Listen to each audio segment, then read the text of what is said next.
Selamat sore Bapak Ibu sekalian, salam kenal. Saya Widi Budianto dari Rumah Sakit Darmais. Kebetulan saya mulai bergabung di instalasi CMRS itu kisaran 2016. Namun saya sebelumnya sudah sedikit-sedikit belajar ya, dan ketemu Pak Pun tadi sedang magang di ITB walaupun dia di sana sama-sama kita belajar terkait dengan CMRS.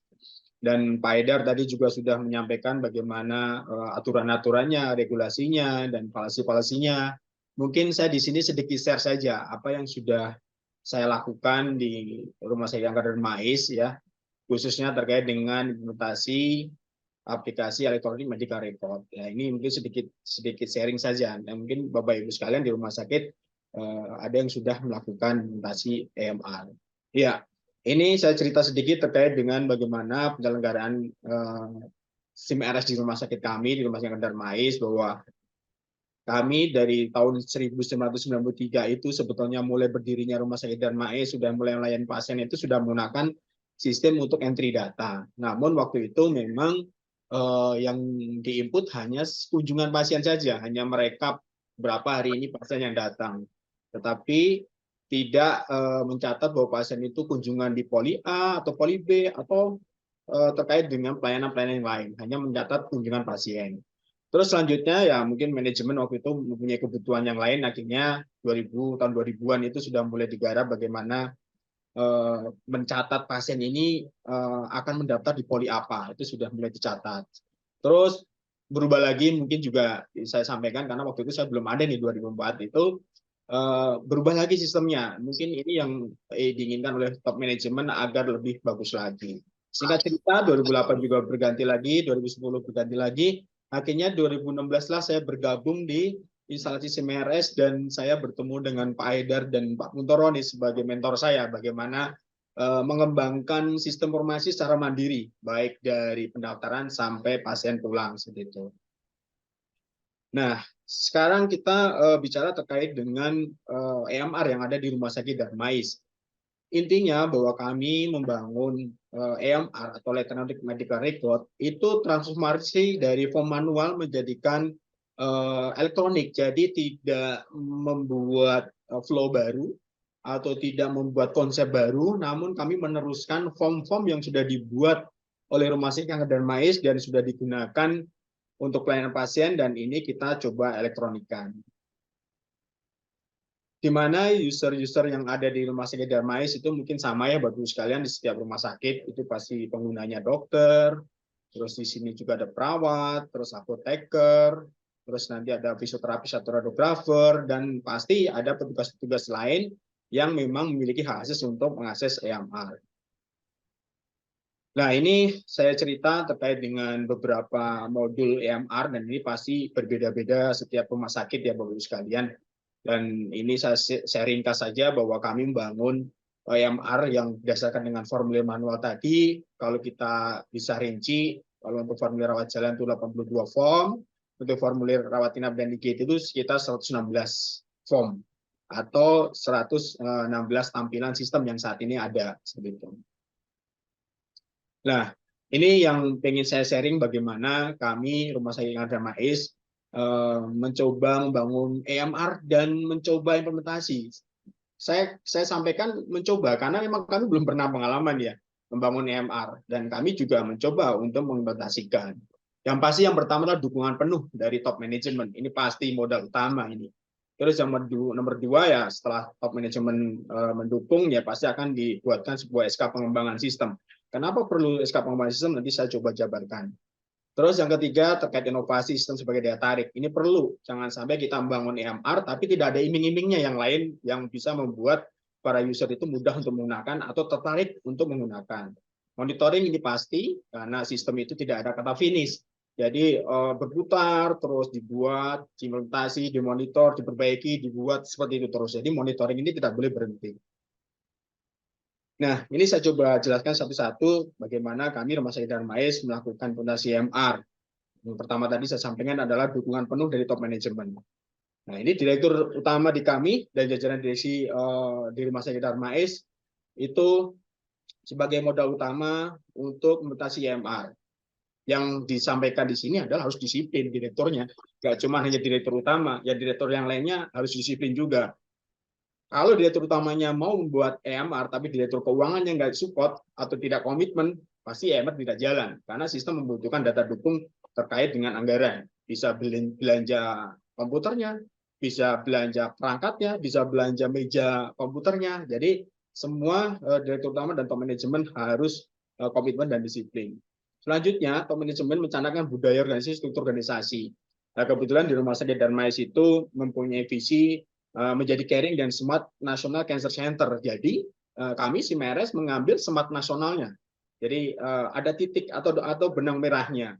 Dan kebetulan kami di dalam Rumah Sakit Darmais budaya kerjanya juga ada motonya yaitu ProCare CS. Jadi kami ambil di continuous improvement-nya. Jadi setiap orang nggak cuma IT saja, tapi bagian pelayanan pun juga selalu menggunakan ProCare CS ini. Jadi bekerja terus meningkatkan dan meningkatkan seperti itu sesuai dengan tupoksinya. Terus yang terakhir yaitu terkait dengan manajemen, memastikan semua rencana yang sudah dibuat terlaksana dengan baik. Nah ini juga top manajemen setelah mencanangkan bahwa akan membangun sebuah EMR, mereka atau beliau itu membuat apa ya seperti kayak rapat pagi yang memang rapat pagi itu yang paling pertama kali itu bicara terkait dengan waktu itu bagaimana membangun sistem, baru bicara membangun. Setelah kita tentukan, setelah kita bikin flow-nya, terus dibicarakan bagaimana implementasi. Setelah bicara implementasi, di rapat itu bicara terkait dengan implementasinya. Siapa yang mau, siapa yang tidak, yang nggak mau itu kenapa, itu terus digaungkan dan terus dibahas di rapat pagi. Yang tadinya rapat pagi itu hanya sebatas koordinasi antar pelayanan, tapi setelah dicanangkan membangun sebuah MR, yang tema utama yang paling pertama dibahas adalah terkait dengan bagaimana membangun sistem EMR dan bagaimana mempresentasikan dan kenapa berhasil dan kenapa tidak berhasil. Selanjutnya, strategi yang kami lakukan yaitu terkait dengan pembuatan SK pengembangan sistem. Itu sudah saya sampaikan tadi di awal bahwa membangun sistem ini tidak semata-mata tanggung jawab Simeres. Semua harus terlibat. Nah, bagaimana semua harus mau terlibat? Ya harus dibuatkan SK. Karena kalau sudah ada surat keputusan ini, top manajemen mengalir ke bawah ke kepala-kepala instalasi atau ke staf-stafnya itu akan bisa jalan. Selanjutnya penguatan tim pengguna langsung. Nah ini maksud saya pengguna langsung itu adalah jika sistemnya sudah diimplementasikan itu ya penggunanya bisa jadi si dokter, bisa jadi perawat atau tenaga yang lainnya. Jadi dikuatkan kalau yang sudah senior-senior ya butuh didampingi oleh dokter-dokter umum seperti itu.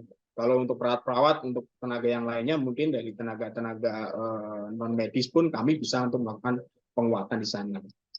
Terus yang terakhir ini yang untuk pembuatan SK pengembangan sistem ini tidak kalah penting yaitu terkait dengan tentang reward and punishment. Jadi siapa yang mau menggunakan dan apa hasilnya dan apa yang dia dapat itu sangat penting untuk dilakukan. Nah ini saya coba bikin tampilan Bapak Ibu sekalian bagaimana strategi kami untuk membangun EMR itu tidak hanya bangun sistem EMR-nya aja. Jadi kita ada strategi yaitu inovasi sebagai daya tarik. Jangan sampai seorang dokter melakukan inputan data, tetapi mereka ada yang tidak beda atau hanya biasa-biasa aja yang input teks seperti itu. Jadi kami punya strategi ya kita kembangkan nih pembangunan PEC secara mandiri. Jadi dokternya bisa lihat dari rumah, terus dokternya bisa lihat langsung gambar yang sudah diekspos di radiologi tanpa membaca ekspertis. Jadi itu kan menarik. Daripada hanya disodorkan sebuah EMR harus input CPPT, harus input pengkajian awal, tapi dia nggak tahu apa yang harus saya input CPPT-nya karena penunjangnya belum dilihat di sana. Jadi kita mengembangkan PEC ini yang fungsinya untuk sebagai daya tarik implementasi EMR. Dan selanjutnya inovasi sebagai daya tarik juga kami membuatkan sebuah sistem untuk memberitahukan ke para dokter atau DPCP di mana berapa jumlah pasien yang ada di rawat inap atau pasien yang ada di rawat jalan di jam 5 subuh. Jadi si dokter ini bisa tahu dari rumah berapa jumlah pasien yang akan dia layani di hari itu. Dan mereka sudah bisa memastikan saya mau ke rawat inap dulu atau dia ke rawat jalan dulu. Jadi ini yang kita coba buat agar para dokter itu mau menggunakan EMR. Dan bawahnya ini, ya ini kita coba buatkan bagaimana TPAK itu dibuat oleh perawat dan harus diverifikasi oleh DPCP juga kita buatkan di sistem ini. Terus bagaimana antar dokter DPJP itu menerima konsultasi antar DPJP atau antar spesialis itu mudah dilihat di handphone ini. Terus menerima jawaban pun juga. Jadi kita coba buat sebuah EMR ini yang menarik untuk bisa digunakan oleh para dokter. Selanjutnya, yang inovasi yang selanjutnya itu, nah ini terkait dengan bagaimana membuat sistem itu bisa dipelajari secara mandiri. Jadi kita buatkan sistem chatbot, jadi para dokter, perawat, radiografer, tenaga kesehatan lainnya itu mudah belajar. Jadi kita buatkan di chatbot itu dengan cukup, kalau sini saya contohkan, cukup ketik menu MR, di situ sudah muncul tuh mana yang mau dipelajari, apakah pengisian CPPT, ataukah cara membuat laporan operasi, ataukah cara pengkajian rawat jalan. Ini sudah kita buatkan di sini, tinggal key-nya saja di input di sana dan mereka bisa belajar sendiri. Selanjutnya ini terkait dengan monitoring ya. Tadi saya sampaikan bagaimana monitoring itu melihat sistem ini sebetulnya berhasil atau tidak, digunakan atau tidak. Yang pasti EMR ini ya tadi Pak Eder sampaikan harus dijalankan. Nah, kita buat sebuah sistem namanya sistem informasi remunerasi medis. Jadi kita kaitkan data-data pembayaran jasa dokter ini dengan EMR. Jika dokternya itu tidak mengikut pengkajian awal, jika dokternya itu tidak menjawab konsultasi antar dokter, itu mereka tidak mendapatkan jasa. Jadi mereka biar dapat jasanya, dia harus jawab dulu di EMR. Nah ini yang menjadikan salah satu monitoring oleh top manajemen kami untuk melihat satu sisi implementasi EMR itu berhasil atau tidak. Nah, ini Bapak sekalian, saya coba tampilkan bagaimana kami memonitoring di sisi SIMRS ya. Jadi kami mencoba mendeteksi terus penggunaan EMR ini, yang grafik-grafik ini kita mulai dari 2019, 2020, 2021, 2022, dan Januari sampai Oktober 2023.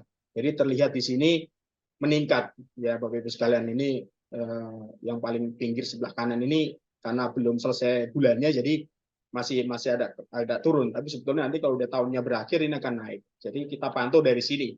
Dan ini menyatakan bahwa implementasi EMR di Rumah Sakit Darmais dikatakan cukup berhasil. Ini juga dari sisi kami, dari SIMRS, kami juga mengukur bagaimana merekap komplain EMR. Jadi kita ukur kalau memang banyak komplain berarti masih belum selesai dalam tahap pembangunan. Jadi kita rekap nih, 2021 cukup banyak komplain waktu itu EMR, bisa 199. Tapi di bulan Januari Oktober 2023 ini menurun, dan bisa saya sampaikan bahwa di 2023 ini menurun ini bukan komplain nggak bisa digunakan EMR, tapi justru mereka sudah minta inovasi. Jadi mereka merasa nyaman dan mereka minta lebih nyaman lagi, dan ide-idenya dari para DPJP itu muncul di sini seperti itu. Nah, ini sebagai kesimpulan bahwa di kami untuk keberhasilan sebuah EMR di rumah sakit, yang pertama terkait struktur organisasi yang pasti sudah saya sampaikan, perencanaannya juga harus dimatangkan. Tadi Pak Edar juga sudah menyampaikan bagaimana SDM itu harus ada, regulasinya juga harus sudah disiapkan bagaimana agar sistem SIMRS ini berjalan. Terus budaya organisasi itu pasti setiap rumah sakit punya budaya organisasi. Kalau di Darmais kebetulan memiliki budaya organisasi yaitu Proker CS.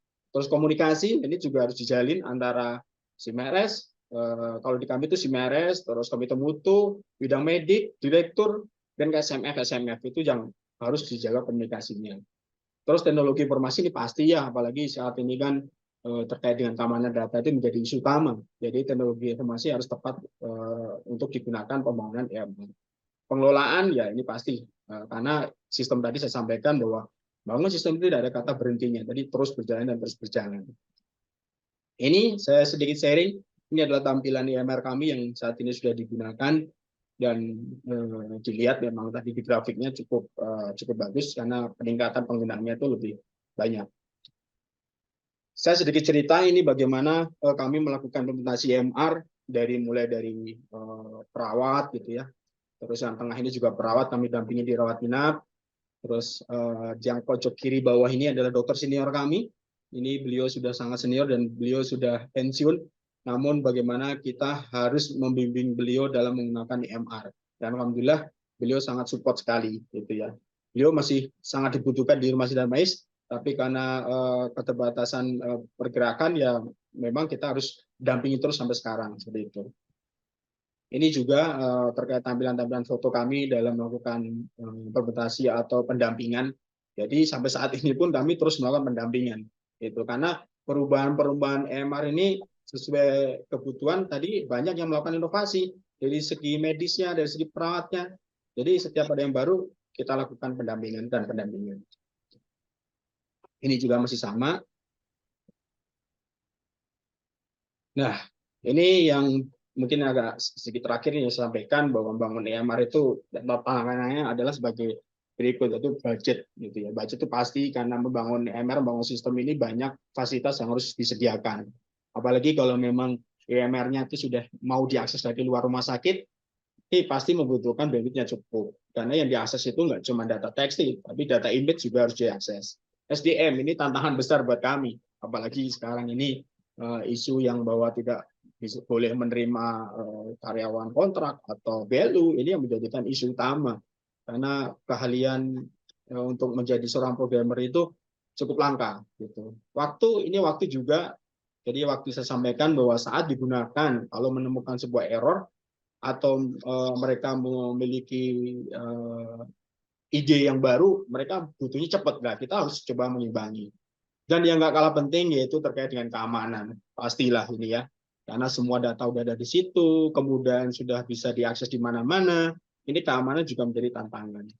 Sedikit cerita bahwa tahun 2017 kami Rumah Sakit Darmais mendapatkan serangan ransomware dan ini sangat mengganggu pelayanan. Dan ini jangan sampai terjadi di Bapak Ibu sekalian, harus disiapkan. Jangan hanya membangun sistem tetapi lupa dengan keamanan data.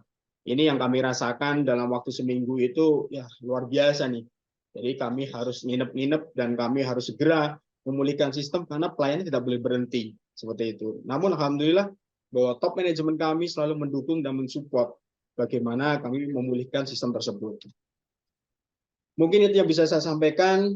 Mohon maaf jika ada yang kurang. Terima kasih. Assalamualaikum warahmatullahi wabarakatuh.